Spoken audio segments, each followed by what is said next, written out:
Ya, ele tu nei chai fo. Ya ele matai nela chato por kala me nei chai. Ya o se yo chato amata mo mo si chalo. Ya yo vale tu o mato tuma.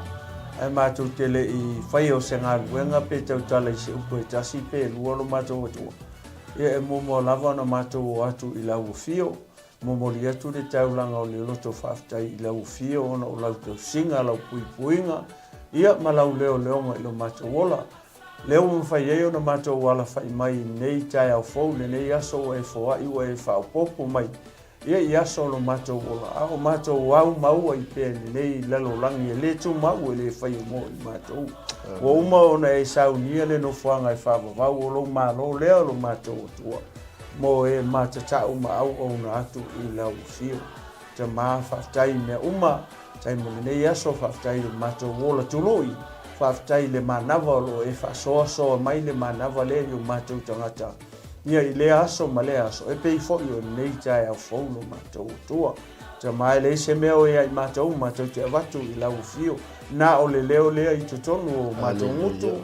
Te ma mato ke wha leo atua I le tau langa o le loto whaftai I lau fio. Whaftai mea uma. Wa e ta pena mai saunia mo I mato. Mone nei Yesu. Fau te maa. Ia o le masauni.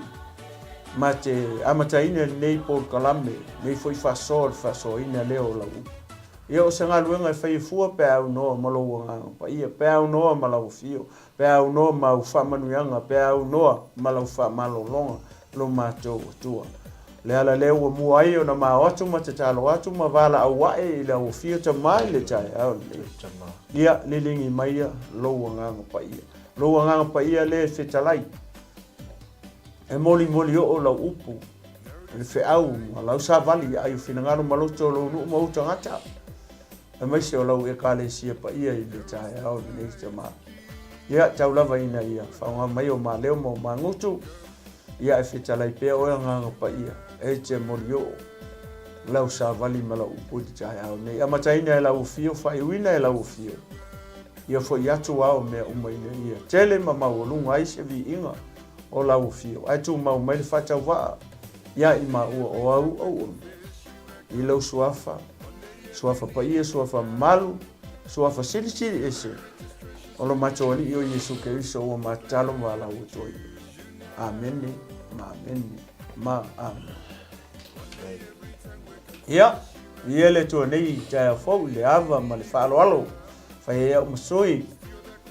O le sunga le I whatonu. Pasta Mike. Ia malo tangata. Ia e momoli atu ai. Ia se whatalofa. Ia e le pa ia o Samoa. Ia malana whasausaunga. Ia I le nei tai au fau. Ia malo soi fuamanuia. Malo le langi e mama. Ia I lau tapua inga malu Samoa. Ia I le nei tai au fau. Ia whatalofa atu fau. Ia au whainga luanga pa ia le tua. Ia olo whapena o na whaile le malu I tulu inga umo hao teoro nei. Ia whapea ia atunu mamao. Wheo e maua mai ele nei au unanga man nei. Ala leo. Whatalo whatu Global Kingdom TV channel. Ia te ori tangata o le tua. Malo whale tua ele nei tai au fau. Malo le on sai. Ia malo fo le whatotoa ele ngaruranga le tua. Whatalo whatu fo I le tino keriso le au paia o le au pele. O uso matua whawhine le li I nei tai au fau. Le au kerisiano. Ia whatalo whatu ia te oe. Ia le uso maritua whine nei tai au fau. Tātou au lia mai le lofa malanga lei o le atua. Ia whamalo whaftai te talo. Ia le ngata fo lea o mapa angal global. Ia o whea lava o e fio ai. I le ngata o tutonu hao te ora nei e whapenasa mo mātunu mamao. Ia whatalo whatu. Ia maleanganga whaloalo, maleanganga whiawhia tele. Ia te oe leo o pele le tai au nei. Ia maloso I fumanuia. Ia ele ngata fo lea e whatalo whatu foi. Suisunga le whawhiangainga. Ia whereti ma le whalitua ia tise. Le no whaalo whapene ka le sia le lo whatu noa I mangele. Ia manisi o na lala. Te peo sunga. Ia whawhiangainga ia peo ma whalitua I one hanga. Ia whapea whalisunga ia Pasta Mike. Ia ma whalitua ia sawa. Ia I le ka le sia I manu reua. Ia whatalo whatua ila maleanganga. Whaaloa tele. ia e le alo fatu noa maona la ese nei tai fo ia fa peltino Keriso ia ele tua foi se fa talofa se fa feilo e nei tai fo se mato tamata tai ia le sunga ia e lia tavai ia e le manatu ma le tatu nunga nei tai fo ia olo manuia pea ia lau susunga le tangata o le tua o le tatalo ia le fa malolonga le tua tino le mafau ia ai sili le fa malolonga fa le nganga ia maua lau tau fa le tua ia wale tau singa o le kale sia Keriso ia o se fa talo fa le ma se fa felo e nei tai fo ia i pa ia male mamalo si o tato o tunu usamo ia fa pele au fa inga duenga pa ia le tua ia au nei tua so ele manatu male tato nua ia o le tato anga sa olo ia ile tato mata upu male tato fa malosi ia ile tai au nei ole a mawala se tato tusi vai tau ile tusi le ole salamo salau tolu se fulu male iva foi ipo e fitu walu iva se fulu ia yeso taimi e ona wa ile mai sila ia leo na faita uma o se taimi a leua ma avatua na o nai foi ipo ia ole a fa autu atu ia se fa so ile tai au nei ia ole a faita wina la fa pe foi ipo ia salamo salau tolu sufu maleiva foi ipo e fitu fa ngata mai foi ipo e se fulu ia o te alu e i fea ai loua nganga. O te solo i fea ai o luma. A fai o te alu wa e le langi o iei lava oe. A fai o te fofola so moenga i se oli fauta o iei lava oe. A fai e faia mo au apa au o le aeto. Ma o nofo i le turu inga o le sami. E tai ina mai nia te au i lea lava mea e lou a ao. E tā ofi mai foi a te au o lou a ao tau matau. Ia, lewa e whanongo iei, upu o le whaisalamo, upu a le tupu o tā vita. Ole te lei o se whaau, ma se whamalosi, ma se whamanatu, o loo iei to tonu o foi upu ia. A mese o le chapter atoa, pa whape iso taimi, ona e tango le whaitau atoa le salamo le salau tonu se funu maneiva. O le tele i o vahenga, o loo whamatala mai e le whaisalamo, i lona ia foi soifua ma lona ola. O iei o iei le tino le. Le ala ua le to iei se ta vita. Wale to yese isara elu. Ai to oele te mai mo mai le tai au nei. Ma ulea o te tautala atu maletino Keriso. Ole e ka le sia a Keriso Yesu le olo ye temine. Ole temile na tusi ele faisalamo ma leo ma mo ma le tupo ta vita. Ole temi sa ye ta vita ile tino. Lea la ua failangi de fo la ua ta vita. A o lea o la pele upo le tua. Lea ua o mai ni le tatou au ngā tupulanga. O le fesili, o le asa vai, o le asa whalongo i upo o ta vita. Le fai mai, o te alu ea i fea ai lou wanganga. O te sola ea i fea ai o ruma. O le upu le pe tau fia au mai tau whaama mawhai le tae au nei. O le upu lea o le sola. Sola. Ai vavai i foi upu i e lua. Ma vaenga i e no whai tau atua i le e foi upu momo. Mai o te alu e i fea ai loa nganga. O te sola e i fea ai o luma. O le fesili a ta vita. O le ase kako fesili le tae au nei. Pe a fai lete mai moa mai. Mai whaalongo longo mai le tae au nei le wha malos. I la ua uwa ai mala u whai tau. Mala u mata i ai. O le ke le i o se o onga moa. O le matua i ke le o se wha malosi. o le matua I ke le o se whamanatu mo kankan e kaukala. A whai o lewa tau tala ta vita ia lava. Whawhewhea la kako. Whawhewhea oe le te mai mō mai. E ma whai fo ina e whai a upu whapea ia oe lava. E ma whai fo I ona o whai fo lava hau ia te au. O te alu ea I whea ai o ruma. O te sola e I whea. O te sola e I whea ai o ruma.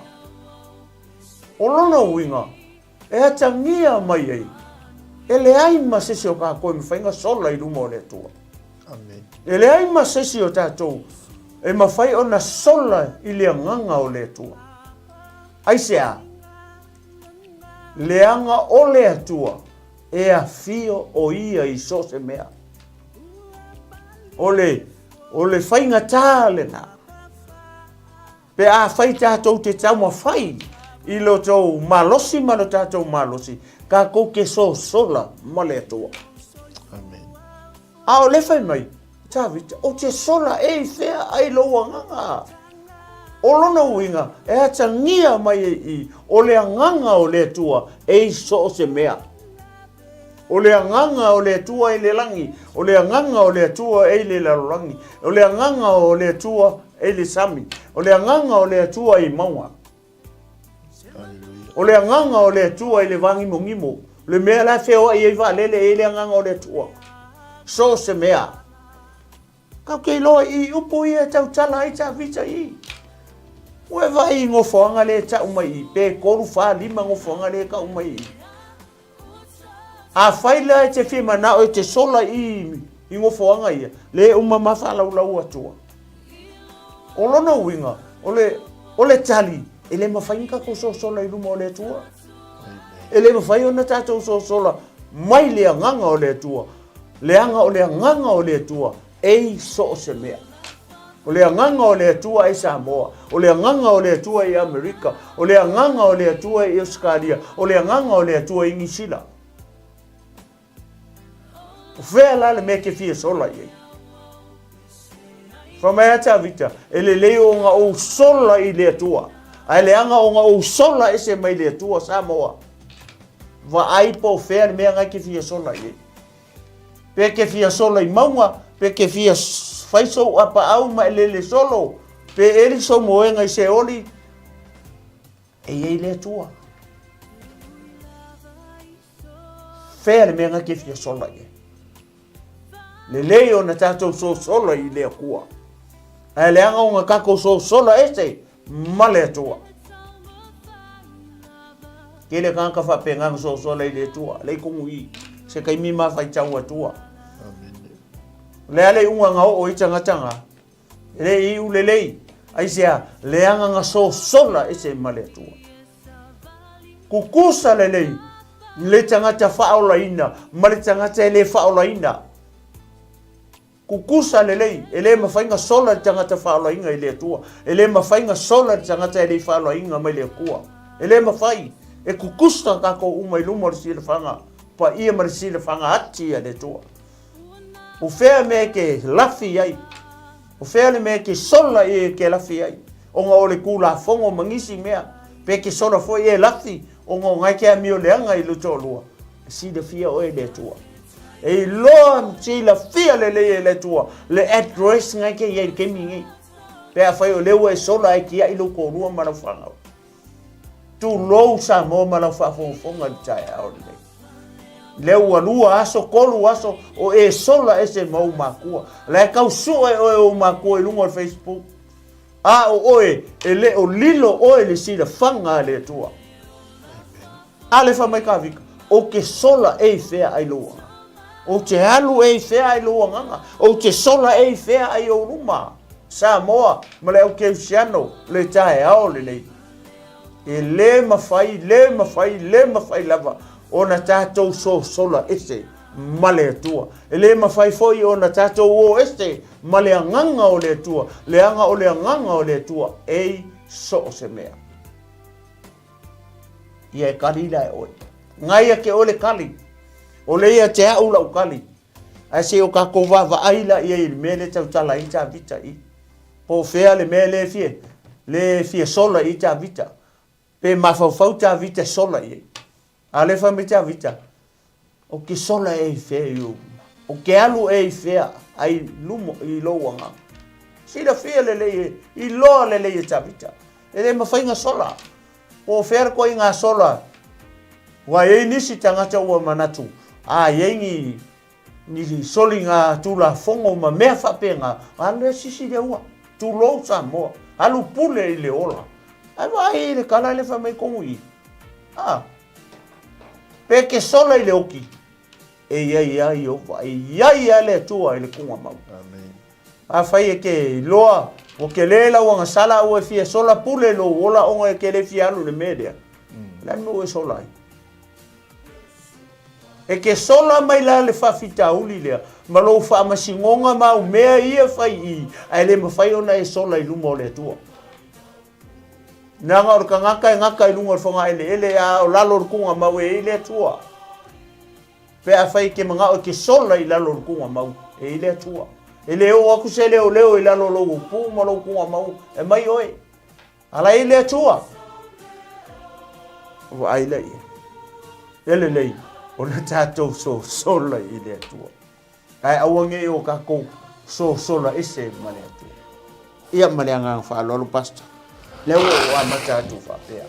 Anga lei mai le angang pa ia nei chai o fau. Reisa lo, i ele tua. Ia vi ele tua. Ma lo fa so ma lo tufa. Fa talo fa tfo i au na le tua. O la tufa tua, le fenga luenga tofia le tua. I ele tua. Ma futai na fol tatu po kalambe ni tai au, le fu pa le tatu ainga. Ma lo so fu manuia. Le tatu fa longo ma to le fionga le tua ni tai au. O le salamo o tangata o tavita. Oi salo. Tatu wa ila le tinu e me se fa funga me tatu ainga le ni tai au. O upo le tamalu. Tatu te iloa. Le moni o le tua le tātou te tonu iai mo tātou. Aleluia, vi e le tua. Ka mea tala tangata o le tua. Ua e su e mai atea. Ua e sila fia lava. Ua e sila fia lo u nofo i lalo. Ua e sila fia le tua lo u tūla i lunga. Oi salo. Ua e sila fia le atua mana tuna tunga o lo tu eva ai ele mea i le atua. Ele loko. Mea ngai lo loko ele ilo ea. Mea nai lo fina ngalo ele ilo e po kalamel tai au nei. Angai sila fia ele atua. Ua e mawai e tala tangata. Ua e su e mai la usavali o la uta oto. Ua e masani i o wala uma. Ele mo a ole ese upulo ngutu. Sila fia ele atu. A ole ai lava se upulo ngutu fauta. Yo vai. Ua e sila fia malava. Longo winga se sitala pe ka ko wo ise mamao e famtala mta uti ole atu. A ele e afu fu ta to tonu el manavo ta to tina se tulo. Ole bong sila fia ele atu. Ele ia se mea ka o o se tangata. Amen. Ele. Praise the Lord. Well, matau tia le tua. Mai leo tawita wa si o mai o tua a toa ma uluma ua e whaae e mai fo'ilo a ao i lunga i a teau. O le poto le sili o na whaingata i a teau ua maua lunga o te le mawhaia. Wow. O ia o ma upu ia. O le tupu.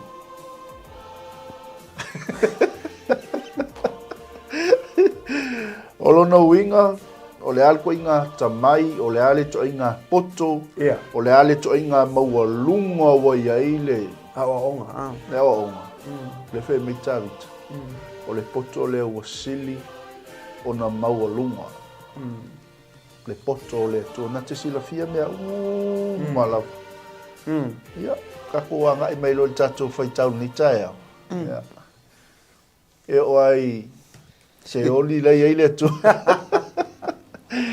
Pe whainge u apa au e te whenele ai ai tu ringo larangi.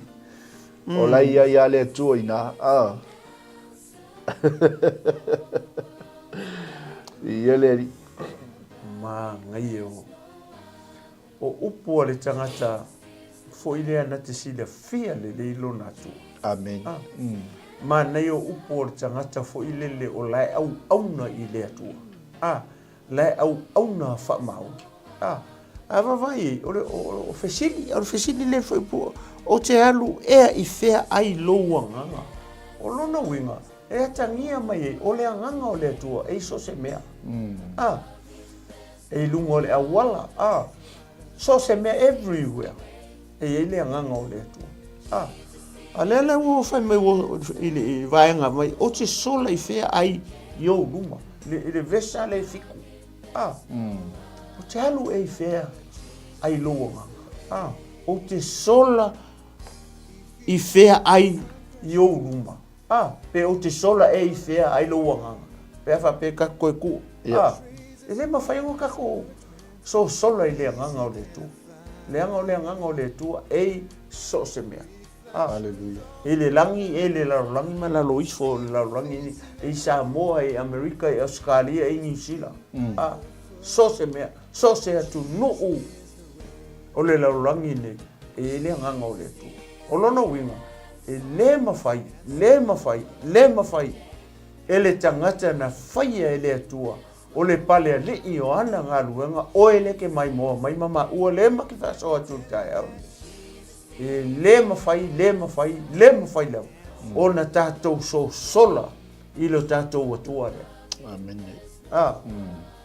E le ai masesi. Le ai masesi e whaina sola i luma o le tu. Amen. Se whai tau atua le whata oto lea. Mai o si mau lea. E foi le e lango i upu i a Tavita. O upu la ia upu o le atari o Tavita. O Solomona. Vai le manga ia le kau kalan ka mai i le anga kusi. A le pe fo ringa mai.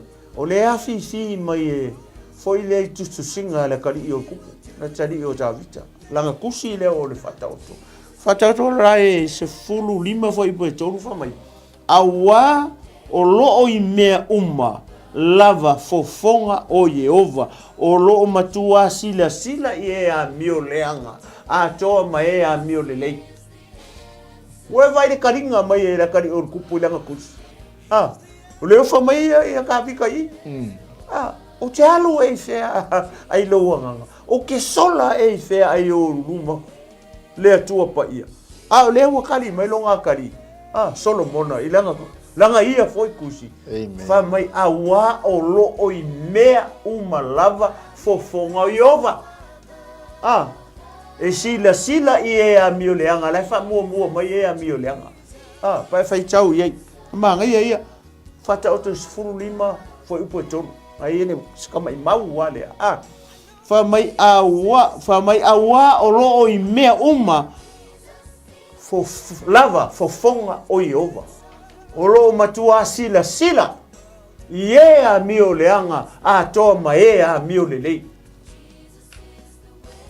Ia. E te mana tunatu i fo lava oi fai foi le whamasingo ngā maro iai. O a mai la uami. O le ala ko ai ngā mio leo ke a mio ai. O a mio leanga. O a mio lelei. O lona winga. Ele o lilo a uri si le whanga Yehova. Ele ai la mo se o tātou. E mawhainga lafi i luma o le atua. Langa leu wha mai, ele akali o kupu i lang kusi. Wao i mea fofonga o Yehova. O lo i le malama, o lo i le pongi sa. So se mea. Ele mawhai o ngā kako so sola.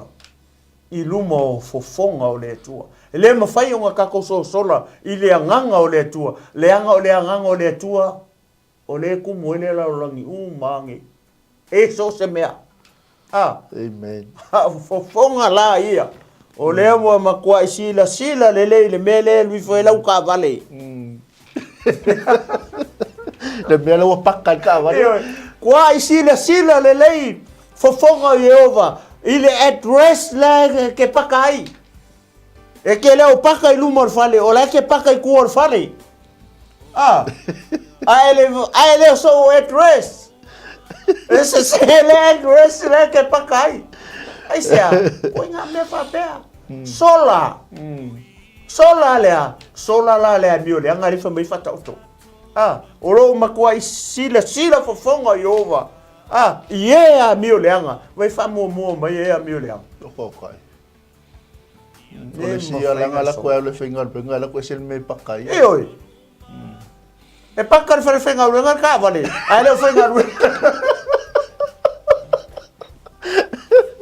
Ola wa piki e tangata mio le anga.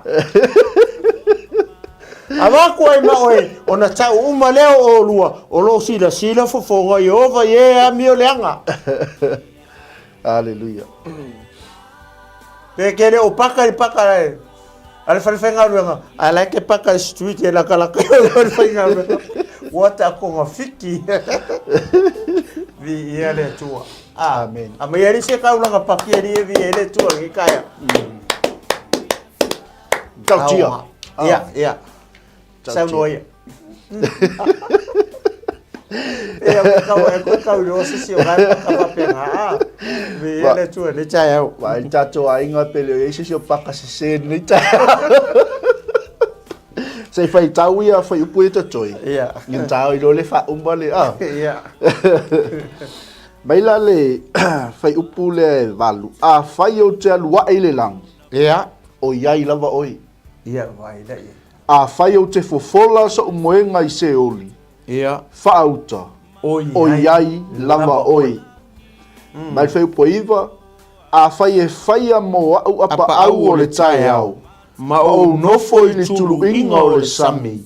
E tai mai a te au i lea lava mea e lou a au. E ta ofi mai fo i a te au lou a au tau matau. Wow. Le se mea o le soifuanga ni o iai le. Whaapatala ina le tupu. Le matau tia o le atua. Malona sili ese. Ia le tua. Amaka mea mai ia lau suka. Ono tatai. O le mangai o le foi pufa mai. Awa fai o te aluae i le langi. O iai lava oi. Alu fa o fisili fa fenga e alu la. O ke le e fisili le. Fai o te aluae i le langi. O iai lava oi o fisili fa fenga e alu le langi. Fa fenga e alu le langi. Le iai le tua. Ele leila lo walu e kalia Yesu. Ai fialu le langi e kele e kalia Yesu. Yeah. Sorry. Sorry ele ole mangai nga. Ka ko kilo foi le ata o le mele. Yo se ata faltino. Wale upo le tua e fale anga le upo le tua. Fale anga maleola. Le upo le tua, le fa mai i ani. O longa winga e atangia mai i. Pe o le winga o le upo le no wa tu le upo le sola. Ya. Sa sola. E sola le langi o fere langi ke sola i. Ele o le langi le fio ia. Le fio i le tua i le. I fo i le le mele i lona no foali. Na wa ele alu sitanga tanga sala inga.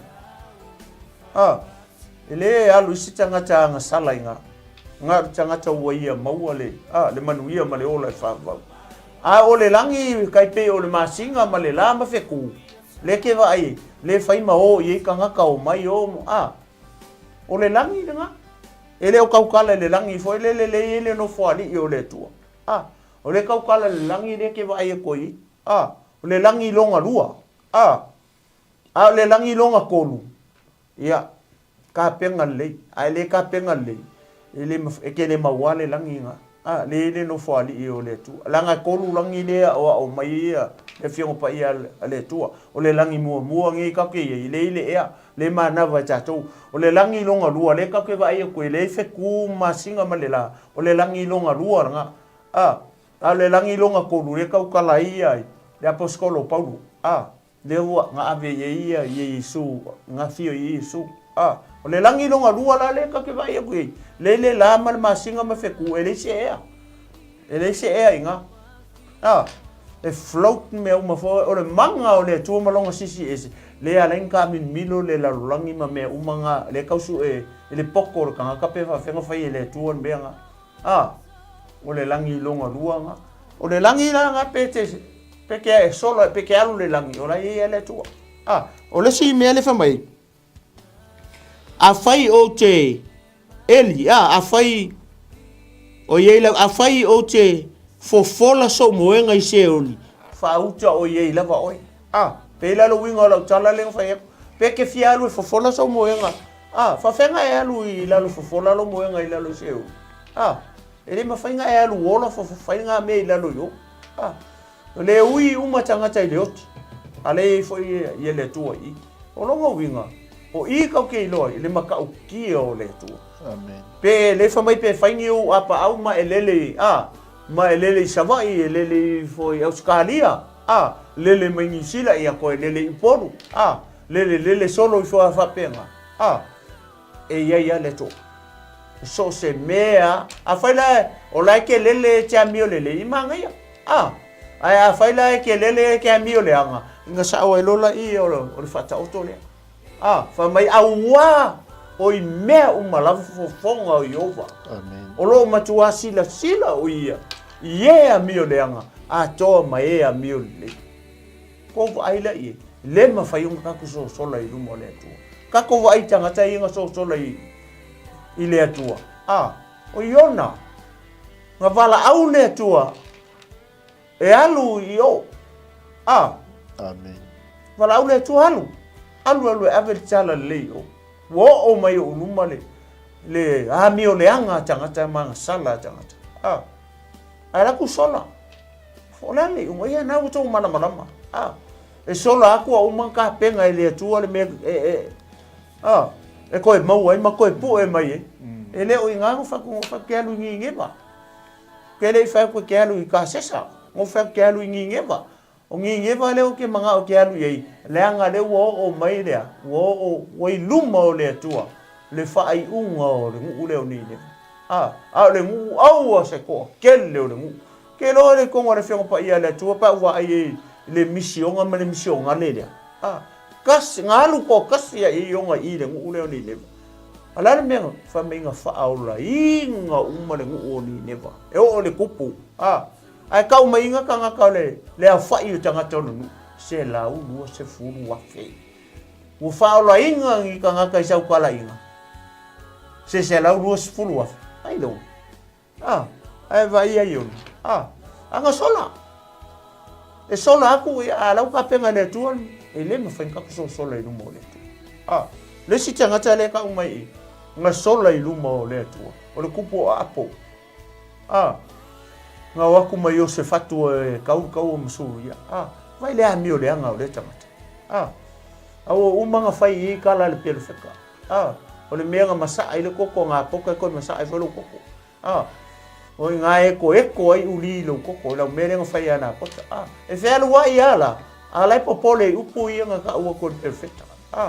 La mea le kupu I nga o mai o se fatu le kau. O la le loa I o se fatu o la mako I popole a mako ku vale a apo I upunga. O aku lo o kaua. E ofu le kupu e loa I o I o le kupu o I o le leader. So se kaua, ai oku I o le mea kaua le kaua. Ngofor ka malo. Ku e se longa ofu kupu. Ai ofu longa o varo. Ai. Le makau kia. Mori tangata e sola I le tu. Amen. Ai le o lino. Le famele fata oto. O fofonga o Iova. O loo I mea umalava. O loo makua sila I ea mio leanga. A toa ma mio tonu. Ma o le mau lea. E support dai le upu I e fai a kawika. O te alu ai fea I o luma. O te sola fea. Ma ai. Alewa. Ma vai. Fai lole ofu ese. Kau lole kaua.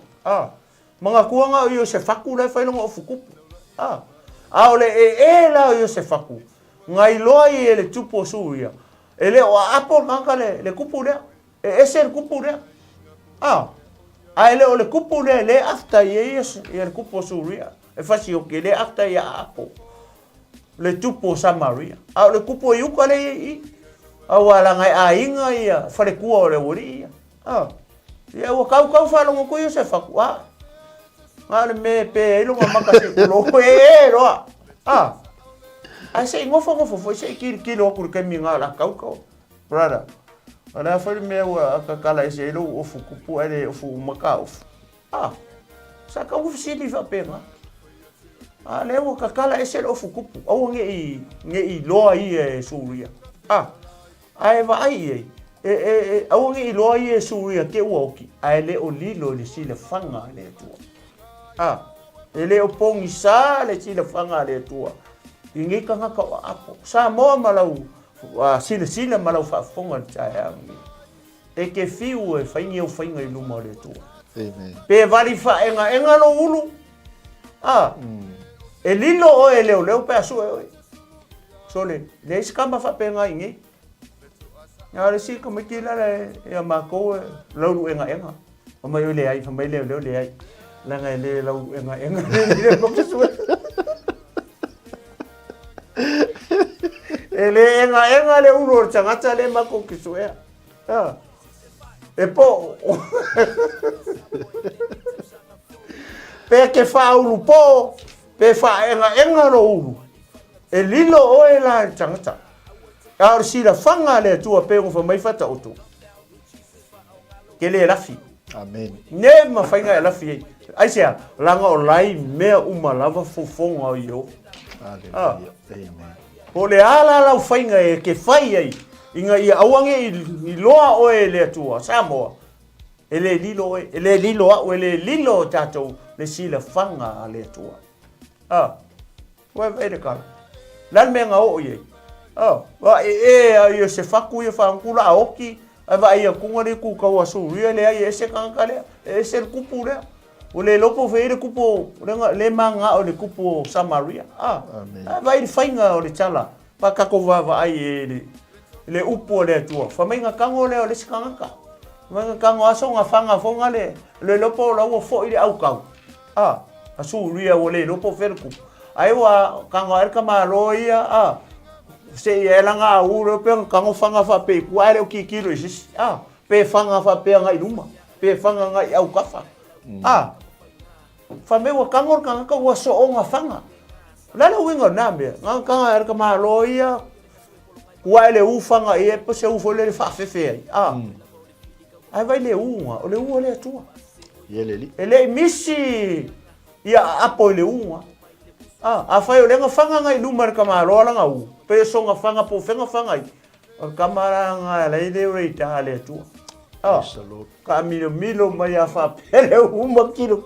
A whai o le whamai e mea uma whafonga I ova. O ronga winga e whai maka o le ua le tua. E whai maka o le ulenga ku ia apo. Ranga le whamai ngā songa whanga I tangata nanga u. O ronga winga. A whai ngā whanga whapea. A o lai kua I o ia apo. O le ua le tua. E whai fofonga o le ua le tua. Nganga oso a whapeo le ua le tua kikiro koele o apo. Koe kami e whape kikiro koele o. Koe ui e ku whape kikiro koele o. Koe mimilo mai whape le ua kikiro mai ngarei. A kikiro mai. O rai whaide o pare. Amen. E le aima se ofu kupu o ie. Hallelujah. O ronga winga. O ronga mai se whe au. Pe ke ofu ese. Pe whaenga lo ulu pe o ki po o lo ulu po. Lea koe inga whainga whai. E le loa ai o e tangata. A kongo e le loa e tangata.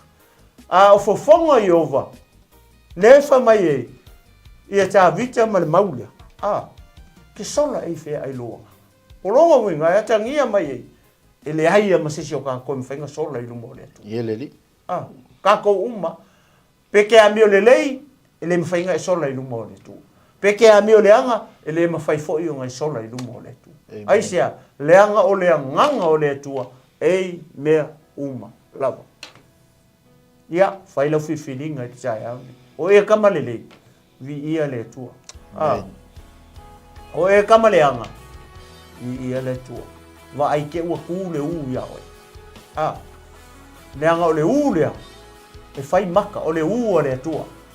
le famingo songa fanga o fera me nga ke la fir o fe me nga le address nga ke ngo foi o fera ngo foanga nga ke ngo fongo foi ka mi ia va ai pe fa pe ile a mi nga ki fai po se a mi o le ia po se a mi o le ngeia fa inga la chao amen ai sia leanga ei me uma fo fongo ia pas